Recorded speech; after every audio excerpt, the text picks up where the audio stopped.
but I have a pretty disappointing track record with New Year's resolutions. One year, for example, I decided to let no soda pass my lips, and I forgot. And in 2 weeks, I found myself guilty with a cup of Fanta in hand. And the next year, I'm like, let's try this again. So I decided to always take the stairs. No escalators, no elevators. I'm not even going to tell you how long that one lasted. Making goals seems grand and everything, especially when you hear the inspiring stories of people like Michael Jordan, Mark Zuckerberg, Nick Vujicic, and this man was born with tetraamelia syndrome, but he still became a great evangelist. Thomas Edison, who failed 1,000 times before getting the light bulb to work, and Justin Bieber, though I hope he's not your hero.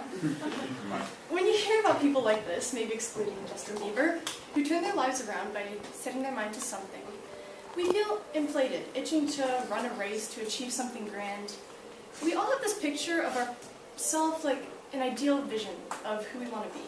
Somebody who's successful, who's happy, who has friends and is strong and pursuing God. And we have a choice before us. We can look at that picture of the person we want to become and think, I'm never going to get there, and just kind of like shove it under the bed to gather dust and cobwebs. Or we can set our jaw and decide to pursue the dream no matter what the cost. Pursuing dreams isn't easy, but there's a way that you can go about pursuing your dreams that will most likely make it come true, and that way is goal setting. And if we learn how to properly set goals in our lives, we can find ourselves climbing that mountain of possibilities, looking up at that picture of the person we really want to become. I think we all might agree, the hardest part of goal setting is staying motivated and not giving up. Everything around us is going to say, you can't do it. And even at times we'll tell ourselves, I can't keep this up, I'm tired, I just want to give up right now. But we need to recognize that we'll fail, we'll fall down, we'll mess up. But part of moving forward is going through the rough spots. And in the end, it is worth the trouble you ran into while climbing upwards, because you'll be able to recognize the progress you made in the meanwhile. And I have a question. Do you want to live your life being lazy, achieving little, regretting that you never had the courage to pursue the dreams? If you start setting goals for yourself, even in the midst of physical and emotional opposition, you'll be able to become that person you want to be. The person that you gave up on at first. Goals will push you. They're difficult. But God gave us abilities to develop and dreams to fulfill. Goals will push you. They're difficult. But if we let those gifts rot, we won't become the person that God designed us to be.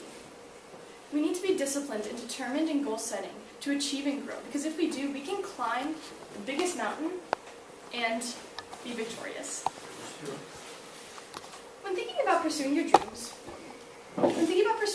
through goal setting, it's important for you to determine what is truly important in your life. Whether that be exercising, SAT practice, preparing for basketball, practicing cooking, becoming an actor, sending out job applications, saving up money, just whatever, you fill in the blank. You need to recognize that this summer you'll have time to start pursuing things that really matter. And right now you might be thinking, but Emma, SAT is so far away. Why should I be worried about it? Emma, I can be more generous when I'm an adult. Emma, I can start practicing basketball when the season starts. But you might have heard of this saying, don't put off until tomorrow what you can do today. And I really believe in this. I believe that if you let yourself fall into the habit of always putting things off, chances are you'll never be able to achieve your dream. If you can't find that drive to succeed or the discipline to grow right now, you need to start working on it, because it really does matter, especially for the younger people in the room who are developing the person they're going to be. You need to start working towards your goals early, and because once you start making goals, there's only progress to be made, and you'll be able to see how you've changed.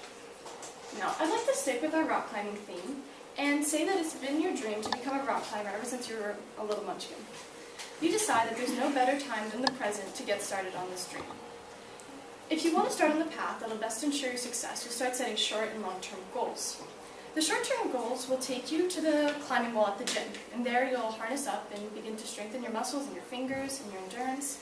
The long-term goals will take you to the cliff, where you'll actually be able to put to test everything that you've been practicing up until the point. You'll need to write down these short and long-term goals. Write them down on a calendar, on a piece of paper, just anywhere. Because if you do, you're 50% more likely to actually do it. And if you take the extra step and say to your friend, "Hey Joe, I'm going to start rock climbing every Monday," you'll be 75% more likely to do it. And so you can see how easy it is to really get started on going in the right direction. Also, I have a fun acronym for you guys to remember. It's SMART. And keep track of these because I'm going to test you on them at the end. Specific, measurable, achievable, results-focused, and time-bound. Specificity is really important when you're setting goals because they help you keep track of your commitment. If you don't know what your commitment is, you're going to start slacking off really fast. So you need to know the what, when, and where of the little goals building up to your ultimate goal. Don't be vague. Don't say, "I'm going to strengthen for rock climbing," because you're not going to get anywhere with that. No, think more along the lines of immediately after school, 4 to 5 Mondays, Wednesdays, Fridays, I'm going to go to the weight room and do upper body workout with the trainer. Now, if your goals are measurable, you'll be able to keep track of your progress. When you can see improvement in yourself, the chances of you giving up are very slim. And here's an example. Be able to climb 18 meters in under 15 minutes on the rock climbing wall. And once you've achieved such a goal, you'll be pumped to set more higher goals and really get going toward becoming the person you want to be. Now, achievability is the glue that holds your goals together. Your goals should challenge you, but if they're too difficult, you're going to end up failing and giving up. If they're achievable, you'll have a better success rate, more self-confidence, and the desire to keep pushing yourself even when things get tough. Goals are results-focused. They have you thinking about the outcome, not all the little details building up to it. If you get too concentrated on all the intricacies, you are going to go stir crazy, and you're not going to want to keep sticking with it. So just remember who you're working towards becoming, and the ultimate achievement that'll make all these little goals worth it. And you need to keep in mind the cliffs you'll be able to climb. And lastly, your goals should be time-bound, and this just pretty much means that you should have structure for your small goals and dated deadlines to help you stay pressured and so you don't grow lazy like the cat we saw earlier. Any goal you're going to set is going to be very much like rock climbing. At first you'll be pumped, your muscles will be ready to exert themselves, you'll feel invincible, but as you start climbing higher, your breath comes faster, your limbs feel heavier, and you really just want to let go and rappel down. But don't do it. Remember why you started out in the first place. Remember the person you're working toward becoming.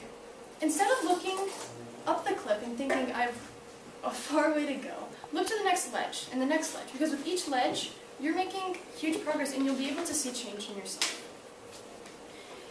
Now, trust me, if you stick with your goals, you'll be able to run the 7-minute mile, you'll be able to improve your SAT score, make that buzzer beater, save up the money, get the job, and scale the mountain.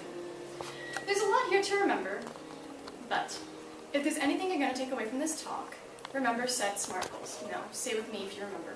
Specific, measurable, attainable, results-focused, and time-bound. Daniel. Write your goals down and tell a friend.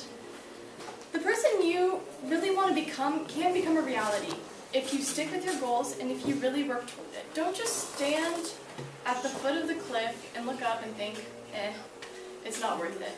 Actually go up, start climbing, and keep climbing. I have faith in you. With that first achieved goal, you'll realize that you're on the way to achieving more than you could have imagined before you even start. So, good luck.